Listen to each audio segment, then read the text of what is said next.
बिस्मिल्लाहिर्रहमानिर्रहीम। अस्सलाम वालेकुम स्टूडेंट्स। आज हमने जी डिस्कस करना है, हमारे पास चैप्टर नंबर 16 हम पढ़ रहे थे और टॉपिक है हमारे पास डिफाइन इलेक्ट्रिक फील्ड और इलेक्ट्रिक फील्ड इंटेंसिटी। ये कुछ टॉपिक मैंने यहाँ पे लिखे हैं, ये हमने डिस्कस करना है आज।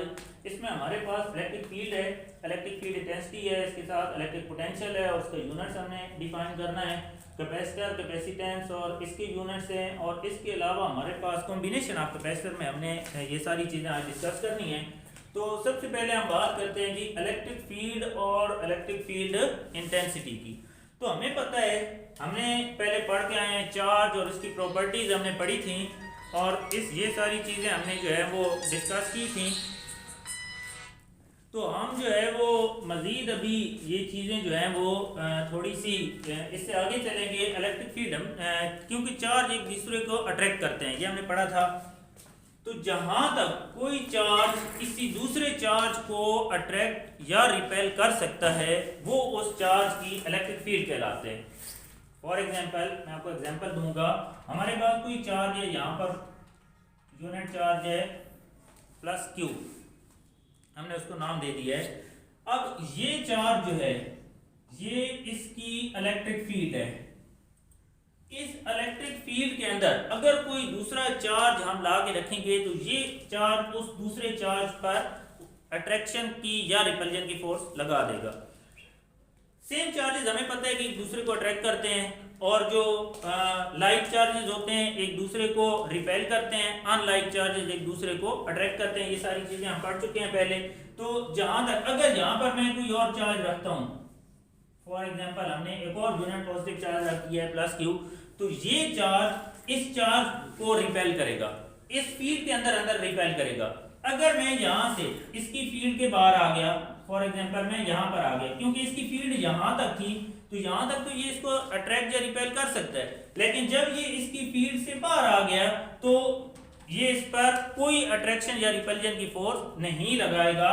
यानी कि जहां तक इसकी इलेक्ट्रिक फील्ड है, जब तक जहां तक ये फोर्स लगा रहा है, जहां पर इसकी फोर्स खत्म हो गई तो समझिए कि इसकी इलेक्ट्रिक फील्ड खत्म हो गई, यानी कि इसकी रेंज यहां तक थी। अब दूसरी बात हमने की है इलेक्ट्रिक फील्ड इंटेंसिटी की।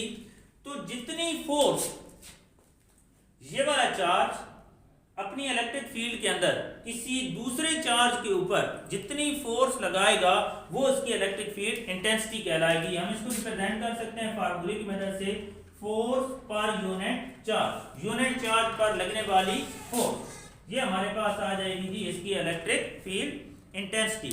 जितनी फोर्स ये चार्ज इस चार्ज के ऊपर लगाएगा, जितनी भी फोर्स ये चार्ज इस चार्ज के ऊपर लगाएगा वो इसकी क्या कहलाएगी, इलेक्ट्रिक फील्ड इंटेंसिटी कहलाएगी। सही है, समझ आ गई ये बात। अच्छा, इसके बाद हम चलते हैं जी इलेक्ट्रिक पोटेंशियल की तरफ। इलेक्ट्रिक पोटेंशियल की जहां तक बात है, इलेक्ट्रिक पोटेंशियल होता है किसी भी चार्ज को लामहदूद फासले से किसी इलेक्ट्रिक फील्ड तक ले जाने के लिए जो हमें वर्क करना पड़ता है वो उसका इलेक्ट्रिक पोटेंशियल कहलाता है। इलेक्ट्रिक पोटेंशियल को रिप्रेजेंट करते हैं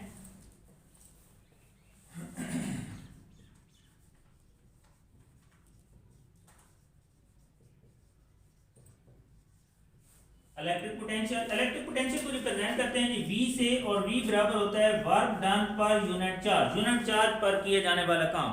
फॉर एग्जांपल मैं आपको एग्जांपल देता हूं जी, हमारे पास कोई यूनिट चार्ज है यहां पर मौजूद है, लामहदूद फासले पर मौजूद है। इस चार्ज को हमें यहां से इस चार्ज की इलेक्ट्रिक फील्ड के अंदर लेके आना है। तो इस चार्ज को, यूनिट पॉजिटिव चार्ज को लामहदूद फासले से यहां तक इलेक्ट्रिक फील्ड तक ले जाने के लिए हमें जो वर्क करना पड़ेगा, जो काम करना पड़ेगा, वो वर्क जो है वो कहलाता है हमारे पास इलेक्ट्रिक पोटेंशियल कहलाता है। अब इसके जरा फार्मूले को देखें तो हमारे पास electric potential is equal to work done per unit charge पर किया जाने वाला काम, जो हमें उसको लामहदूद फासले से इलेक्ट्रिक फील्ड के अंदर ले जाने के लिए वर्क किया, वो हमारे पास वर्क जो है वो इलेक्ट्रिक पोटेंशियल कहलाता है। अब electric potential work done per unit charge हो गया।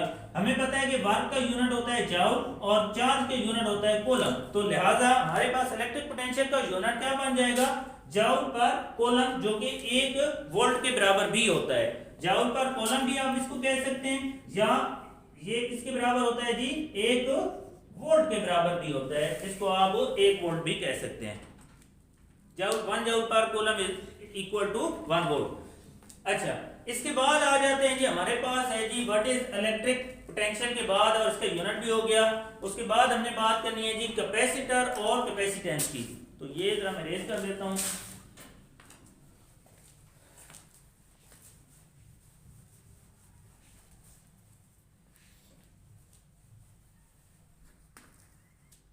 अच्छा जी, तो नेक्स्ट हम चलते हैं जी, हमारे पास है कैपेसिटर और उसकी कैपेसिटेंस से क्या मुराद है।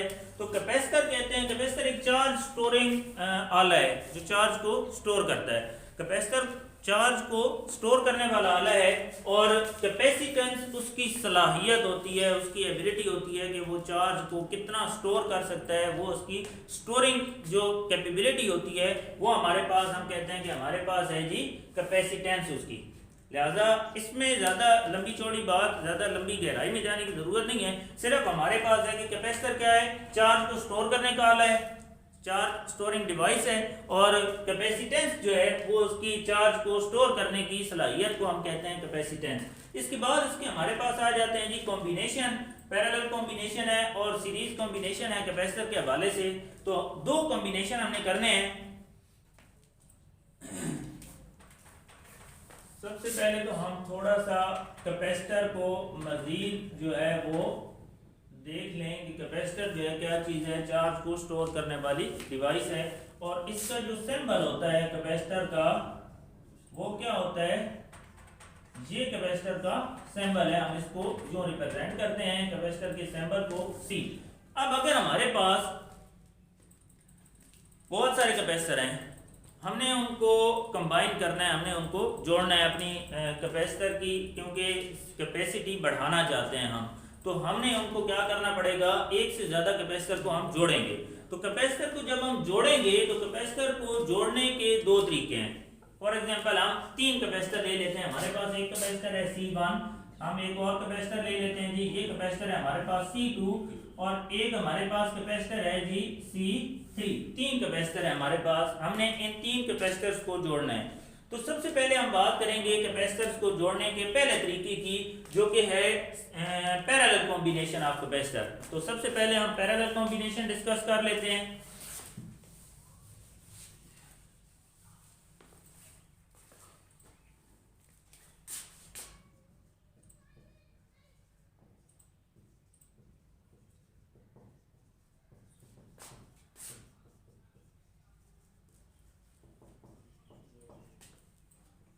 हाँ जी, पैरेलल कॉम्बिनेशन कैपेसिटर्स को जो जोड़ने का तरीका है जी, इसमें सबसे पहले हम करते हैं, जो तमाम कैपेसिटर्स हमारे पास गिवन होते हैं, यहाँ पर मैं इसकी डायग्राम ड्रा कर देता हूँ।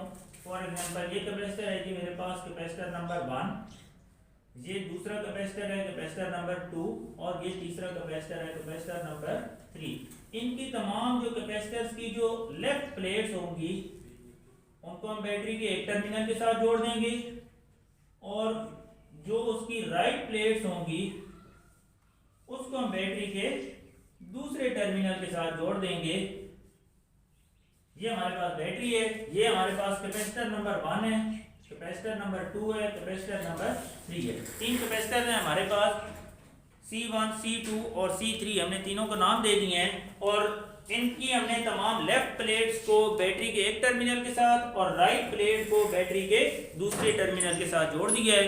अब यहाँ पर जो भी वोल्टेज हम यहाँ पर अप्लाई करेंगे, हमने याद रखना है कि जो पैरेलल कॉम्बिनेशन होता है उसमें तमाम कैपेसिटर्स में सेम वोल्टेज होगा। जितना वोल्टेज हम यहाँ पर अप्लाई करेंगे उतना ही वोल्टेज यहाँ पर होगा, उतना ही वोल्टेज यहाँ पर होगा, और उतना ही वोल्टेज तीसरे कैपेसिटर में होगा। यानी कि अगर यहाँ पर 60 वोल्ट है तो यहाँ पर भी 60 होगा, यहाँ पर भी 60 होगा, और यहाँ पर भी 60 होगा। कैपेसिटर में वोल्टेज सेम होता है पैरेलल कॉम्बिनेशन में। और चार्ज की जहां तक हम बात करेंगे तो चार्ज जो है वो डिवाइड होता है। चार्ज यहाँ पर अगर 60 है तो 20 यहाँ पर, 20 यहाँ पर, 20 यहाँ पर, यानी कि चार्ज, मैं आपको एग्जांपल दे रहा हूँ सिर्फ समझाने के लिए कि चार्ज जो है वो आपके पास तीनों कैपेसिटर में इंडिविजुअली डिवाइड हो जाएगा, जबकि वोल्टेज जो है वो सेम होता है। इसमें हम तीन चीजों की बात करते हैं एक्चुअल में। Q is equal to CV, formula होता है हमारे पास, चार्ज की बात करते हैं, कैपेसिटेंस की बात करते हैं और वोल्टेज की बात करते हैं। तीन चीजें हमारे पास। पैरेलल कॉम्बिनेशन में आपने याद रखना है कि वोल्टेज तो सेम है, वोल्टेज क्या होगा, तमाम सेम होगा, जबकि चार्ज जो है वो क्या हो जाएगा, डिवाइड हो जाएगा। तो सबसे पहले हम बात कर रहे थे टोटल चार्ज जो है वो हमारे पास किसके बराबर आ जाएगा, Q1 plus Q2 plus Q3 के बराबर। यानी कि जितना चार्ज हम यहाँ पर हमारे पास होगा, कुछ यहाँ पर डिवाइड हो जाएगा, कुछ यहाँ पर और कुछ यहाँ पर डिवाइड हो जाएगा। टोटल चार्ज जो है वो इंडिविजुअल कैपेसिटर में डिवाइड हो जाएगा। हमें पता है कि Q बराबर होता है CV के बराबर, लिहाजा हम यहाँ पर क्या पुट कर देंगे, Q की जगह CV पुट कर देंगे, Q1 की जगह C1V पुट कर देंगे, Q2 की जगह C2V पुट कर देंगे और Q3 की जगह C3V पुट कर देंगे। क्योंकि वोल्टेज तो सेम है, इसलिए हमने यहाँ पर C1V1, C2V2 और C3V3 पुट नहीं किया, बल्कि V और V तीनों में सेम वोल्टेज है, लिहाजा हमने V पुट कर दिया है। अब हम तीनों में आप देखें तो एक चीज कॉमन है, CV equal to V common है, वोल्टेज कॉमन है, तो इसको हम बाहर निकाल लेंगे।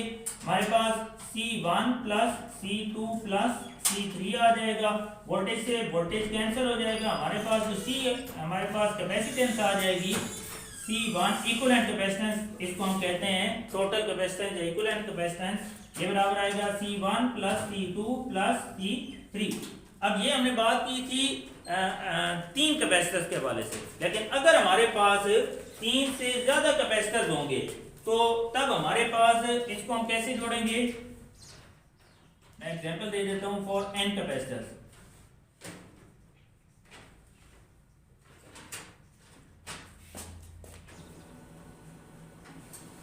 n capacitors connected in series, sorry parallel की बात हम कर रहे थे। तो अगर n कैपेसिटर पैरेलल तरीके से जोड़े जाएंगे तो हमारे पास उनकी इक्विवेलेंट कैपेसिटेंस जो आएगी वो किसके बराबर आएगी, C1 plus C2 plus C3 up to Cn तक, ये हमारे पास आ जाएगी जी उनकी इक्विवेलेंट कैपेसिटेंस। यहाँ तक बात ओके है। अब हम चलते हैं जी अपने नेक्स्ट टॉपिक की तरफ, जो है सीरीज कॉम्बिनेशन ऑफ कैपेसिटर। जी अच्छा, तो सीरीज कॉम्बिनेशन में हम क्या करेंगे जी, कैपेसिटर्स को एंड टू एंड जोड़ेंगे, यानी एक कैपेसिटर के साथ के एंड के साथ दूसरा कैपेसिटर, फिर दूसरे कैपेसिटर के एंड के साथ तीसरा कैपेसिटर। इस तरह हम कैपेसिटर को क्या करेंगे जी, एंड टू एंड जोड़ देंगे सीरीज कॉम्बिनेशन में। और हमारे पास सीरीज कॉम्बिनेशन में आपने याद रखना है कि पैरेलल में वोल्टेज सेम होता है तो सीरीज में चार्ज सेम होगा, वोल्टेज डिवाइड होगा, यानी ये दोनों एक दूसरे के अपोजिट होता है। लिहाजा आपने क्या याद रखना है कि सीरीज के अंदर जितना भी वोल्टेज हम यहाँ पर अप्लाई करेंगे बैटरी के जरिए, वो वोल्टेज यहाँ पर तीनों के अंदर डिवाइड हो जाएगा। यहाँ पर आ जाएगा, हमने कहा कि V1, यहाँ पर V2 और यहाँ पर V3, जितना वोल्टेज हमने अप्लाई किया तीनों में डिवाइड हो गया। लेकिन चार्ज को गुजरने के लिए सिर्फ एक रास्ता है चार्ज का, चार्ज के पास जितना आप चार्ज अप्लाई करेंगे वो चार्ज जो है वो कितना होगा, सेम होगा यहाँ पर। लिहाजा हम यहाँ पर क्योंकि वोल्टेज डिवाइड हो रहा है तो वोल्टेज से स्टार्ट करेंगे कि टोटल वोल्टेज जो है वो बराबर आ जाएगा V1 plus V2 plus V3, यानी जितना वोल्टेज हमने यहाँ पर दिया कुछ यहाँ पर आ गया, कुछ यहाँ पर और कुछ यहाँ पर, तीनों कैपेसिटर्स के दरमियान वोल्टेज जो है वो डिवाइड हो गया V1 plus V2 plus V3 में। अब हमारे पास हमें पता है कि Q बराबर होता है CV के बराबर। हमें यहाँ से वोल्टेज की वैल्यू निकाल लेंगे, V बराबर आ जाएगा Q by C is equal to V, यानी C इधर आगे डिवाइड हो जाएगा। अब हमने जहाँ पर V1 है वहां पर Q बाय C पुट कर देना है, Q1 बाय C1, V2 की जगह Q2 बाय C2 और V3 की जगह हम पुट कर देंगे Q3 बाय C3। लेकिन क्योंकि हम पहले बात कर चुके हैं कि चार्ज तीनों में सेम होगा, लिहाजा Q1 Q2 Q3 की बजाय हम Q पुट करेंगे तमाम में। लिहाजा हमारे पास यहाँ पर ये जो फर्स्ट इक्वेशन है ये क्या बन जाएगी, V की जगह आप Q बाय C पुट करेंगे, V1 की जगह Q divide by C1 plus V2 की जगह Q divide by C2 plus V3 की जगह Q divide by C3 put कर देंगे। क्यों? क्योंकि Q तो चार्ज जो है वो तमाम कैपेसिटर्स के अंदर सेम है। लिहाजा अब हम देखें तो हमारे पास यहाँ पर तीनों में से Q हमारे पास कॉमन आ जाएगा। Q divide by C is equal to Q हम कॉमन ले लेंगे 1 over C 1 plus 1 over C 2 plus 1 over C 3। Q हमने यहाँ से कॉमन ले लिया, Q से Q कैंसिल हो जाएगा। 1 ओवर C हमारे पास आ जाएगा 1 over C 1 plus 1 over C 2 plus 1 over C 3। ये हमारे पास है जी इक्विवेलेंट कैपेसिटेंस। और हमने 3 कैपेसिटेंस की बात की थी। अब हम जो है वो अगर हमारे पास 3 से ज्यादा कैपेसिटर हो, फॉर एग्जांपल हमारे पास n कैपेसिटर होंगे, तो हम यहाँ पर मेंशन कर देंगे कि फॉर n कैपेसिटर्स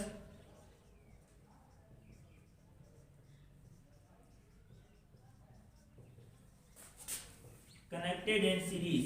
अगर n कैपेसिटर्स को सीरीज तरीके से जोड़ा जाएगा तो हमारे पास जो उनकी टोटल कैपेसिटेंस आएगी वो आएगी C2 प्लस 1 ओवर C3 और अप टू 1 ओवर Cn तक आ जाएगी जी। ये हमारे पास होगी उनकी टोटल कैपेसिटेंस। जी स्टूडेंट्स, तो ये आज के टॉपिक थे हमारे। आपने इनको तैयार करना है और फिर इंशाल्लाह नेक्स्ट वीडियो के अंदर जो है वो अगले टॉपिक के साथ मुलाकात होगी।